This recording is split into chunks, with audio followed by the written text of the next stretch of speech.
मोदी के रूस दौरे पर जाते ही कांग्रेस ने यह कहना शुरू कर दिया कि राहुल गांधी मणिपुर जा रहे हैं, असम जा रहे हैं, हाथरस जा रहे हैं, लेकिन पीएम मोदी इन जगहों पर जाने के बजाय रूस जा रहे हैं।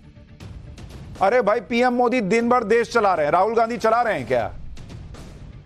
विपक्ष के नेता हैं, सरकार में तो है नहीं, ज्यादातर टाइम खाली है, तो इधर से उधर जहां उनको जाना चाहिए अपनी पॉलिटिक्स के लिए जा रहे हैं। बंगाल तो नहीं जा रहे, तमिलनाडु तो नहीं जा रहे।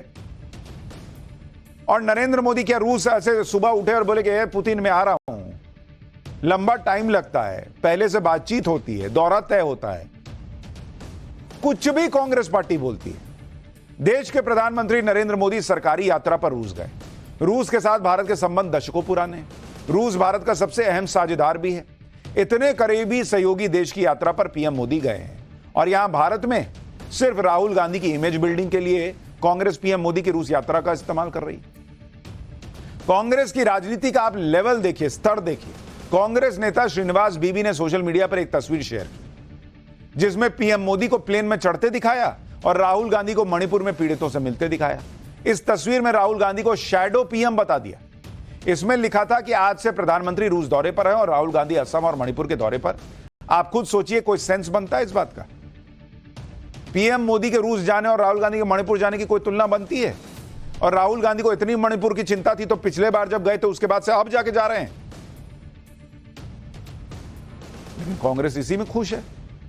कांग्रेस ने सोशल मीडिया पर एक और पोस्ट शेयर किया। इसमें लिखा कि PM Modi no accountability. PM Modi Manipur नहीं गए, असम, कर्नाटक, गुजरात, हिमाचल प्रदेश और उत्तराखंड में बाढ़ आने पर नहीं गए। मतलब कुछ भी शेयर कर दो। क्यों, जब यूपीए की सरकार थी तो क्या मनमोहन सिंह जो है वो नाव में बैठ के दौरा करते थे क्या हर जगह? कांग्रेस नेता जयराम रमेश ने राहुल गांधी के मणिपुर जाने को बहुत बड़ी उपलब्धि मान लिया। जयराम रमेश गिनाने लगे कि राहुल गांधी इतनी बार मणिपुर गए लेकिन पीएम मोदी एक बार भी नहीं गए। जरा जयराम रमेश को सुनिए, लॉजिक सुनिए उनका, फिर आपको इंडी गठबंधन के एक और धुरंधर बयानबाज नेता के बारे में बताता हूं।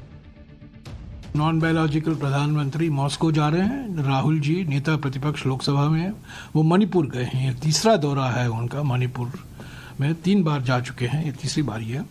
और ये दिखाता है, और ये पिछले 17 महीने में प्रधानमंत्री ने मणिपुर के बारे में कुछ कहा ही नहीं। मणिपुर के मुख्यमंत्री से नहीं मिला है, मणिपुर के राजनीतिक पार्टियों से नहीं मिले हैं, सांसदों से नहीं मिले हैं, विधायकों से नहीं मिली हैं, और मणिपुर तो गए ही नहीं, कुछ 4-5 घंटे के लिए भी नहीं गए हैं।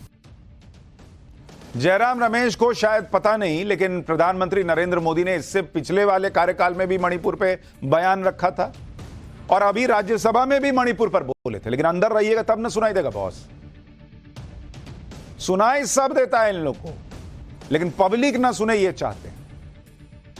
और गृह मंत्री लगातार, अमित शाह जो है वो वहां के हालात पर चर्चा कर रहे हैं, मीटिंग कर रहे हैं, मुख्यमंत्री से बात हुई है, खुद गृह मंत्री वहां जाके कई बार रहे हैं मणिपुर में। इससे पहले मैंने आपको पाठशाला में बताया था, जब हिंसा हुई थी या कभी घटना हुई, क्या कांग्रेस के प्रधानमंत्री जाते थे क्या?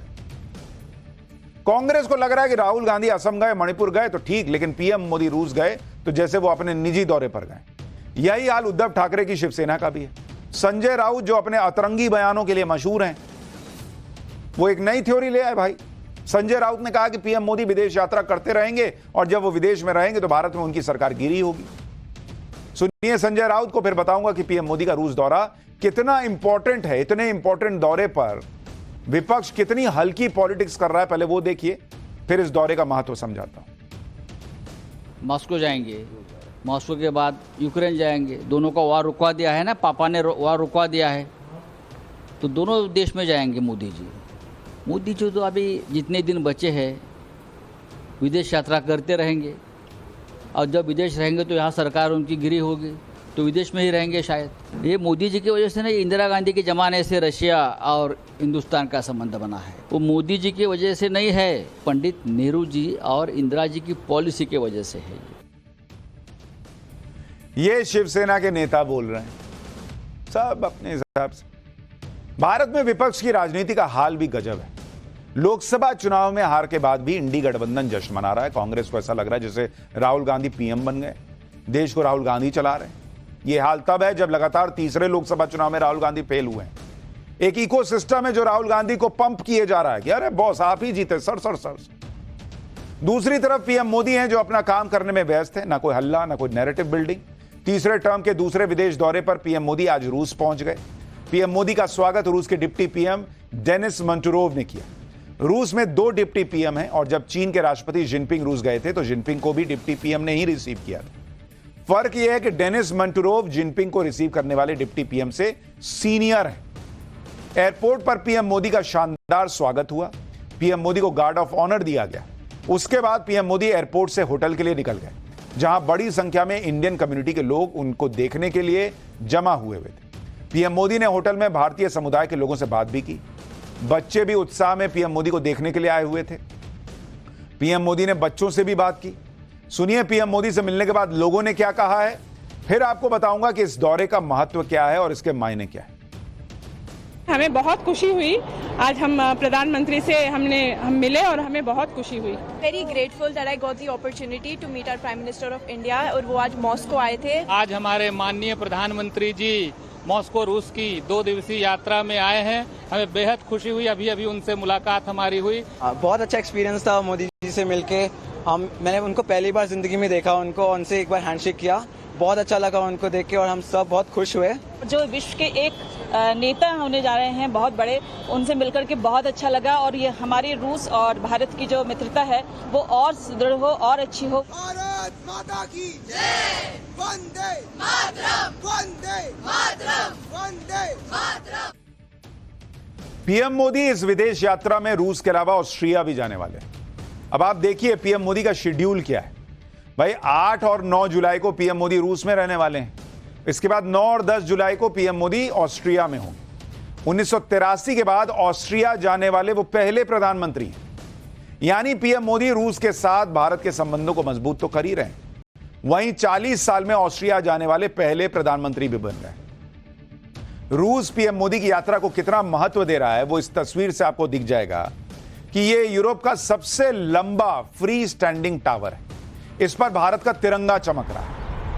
आप देखिए वहां भारत का तिरंगा चमक रहा है। पीएम मोदी के रूस दौरे पर निकलते ही कांग्रेस ने एंटी मोदी बटन एक्टिवेट कर दिया कि दबाओ, और हमेशा की तरह बिना लॉजिक वाले सवाल उठाकर फेक नैरेटिव सेट करने की कोशिश की।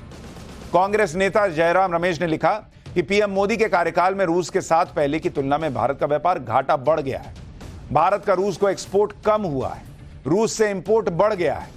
रूस की सेना में 50 भारतीय नागरिकों की भर्ती पर भी सवाल उठाते हुए कहा कि क्या पीएम भारतीय नागरिकों की सुरक्षित वापसी सुनिश्चित करेंगे। बॉस पहले भी प्रधानमंत्री जाते थे, इस तरह से नहीं करता था विपक्ष जैसा अब कांग्रेस पार्टी करने। हर चीज में दिक्कत है इनको, हर चीज।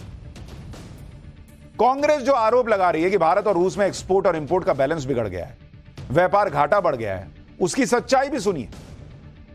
भारत और रूस के बीच व्यापार घाटा बढ़ने की वजह रूस का कच्चा तेल है। यूक्रेन युद्ध के बाद कोई देश रूस से तेल नहीं खरीद रहा था। उसी दौरान रूस ने भारत को हेवी डिस्काउंट पर सस्ता कच्चा तेल ऑफर किया। वित्तीय वर्ष 2023 में $31 बिलियन का कच्चा तेल भारत ने खरीदा। जब दुनिया कह रही थी कि मत कीजिए बॉस, नरेंद्र मोदी भारत के फायदे के लिए कच्चा तेल खरीदते रहे और वित्तीय वर्ष 2024 में $46.49 बिलियन का कच्चा तेल खरीदा। यानी 2023 की तुलना में रूस से तेल खरीद में लगभग 50% की बढ़त हो गई, जबकि रूस के साथ व्यापार घाटा पिछले 1 साल में 33% ही बढ़ा। तो बहुत ज्यादा उधर से तेल मंगा रहे हैं तो इंपोर्ट ही ना बढ़ेगा भाई। हर चीज मतलब इंपोर्ट बढ़ रहा है क्योंकि देश का फायदा हो सके। कांग्रेस उसमें भी अपना घुमा के जो है वो सेट कर दी मामला। अरे कभी तो सच बोलिए, कभी तो फैक्ट पे बात कीजिए बॉस। बड़ी बात यह है कि भारत ने रूस से कच्चा तेल बहुत ही सस्ती दर पर खरीदा और इसी कच्चे तेल की वजह से भारत में महंगाई भी बहुत हद तक कंट्रोल में रही। इतना ही नहीं, ग्लोबल ट्रेड रिसर्च इनिशिएटिव ने भी माना कि रूस के साथ व्यापार घाटा चिंता की बात नहीं है, यह वित्तीय घाटा कच्चा तेल खरीदने से बढ़ा। भारत यह कच्चा तेल रिफाइन करके बेच रहा है जिससे भारत को ही फायदा हो रहा है।